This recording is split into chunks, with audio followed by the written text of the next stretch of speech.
Konkan agro developers विशेष कृषी सल्लागार, सर्व पिकांसाठी सुयोग्य मार्गदर्शन तसेच शेतीविषयक सर्व सुविधा उपलब्ध. बायो तुलसी प्लस सर्व पिकांसाठी उत्तम खत. संपर्क 8275 88 72 90. आमची website www.kokanagroddevelopers.com. Email ID kokanagroddevelopers@gmail.com. राज्य मंत्रिमंडळाचा विस्तार 11 जुलैनंतर होण्याची शक्यता आहे. मंत्रिमंडळ विस्ताराची घाई न करता सर्वोच्च न्यायालयाच्या 11 जुलैच्या सुनावणीनंतरच तो करावा असा विचार मुख्यमंत्री एकनाथ शिंदे आणि भाजप करतायत. मंत्रिपदाच्या संधीसाठी परफॉर्मन्स फॉर्म्युला वापरण्यावर शिंदे आणि फडणवीस यांचं एकमत झाल्याची माहिती आहे. विभागीय निकषांसोबतच मंत्री म्हणून काम करण्याचा आवाका किती याचाही विचार करून मंत्रिमंडळात स्थान दिलं जाईल अशी सूत्रांची माहिती आहे.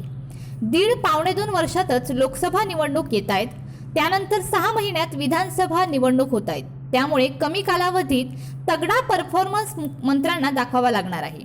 राज्यात शिवसेनेत मोठी फूट पाडून एकनाथ शिंदे आणि देवेंद्र फडणवीस यांचं सरकार आलंय. मात्र राज्यसभा निवडणुकीत शिवसेनेने आपल्या आमदारांना पक्षांचा व्हीप जारी केला होता.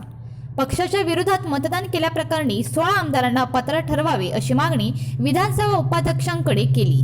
त्यानंतर उपाध्यक्षांनी 16 आमदारांना अपात्र ठरविण्याआधीच शिवसेनेचे बंडखोर आमदार सर्वोच्च न्यायालयात गेले. त्यामुळे यावरचा निर्णय अद्याप झालेला नाही.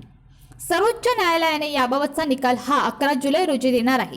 त्यामुळे हा निर्णय विरोधात गेला तर अपात्रतेवर शिक्कामोर्तब होईल. त्यामुळे नवीन सरकारने सावध पवित्रा घेतलाय. त्यातच आता कामाप्रमाणे पद अशी मुख्यमंत्री आणि उपमुख्यमंत्र्यांची खेळी असल्यामुळे पदासाठी का होईना नेत्यांना आपल्या कामाचा कस लावलाच पाहिजे. Bureau news कोकणशाही.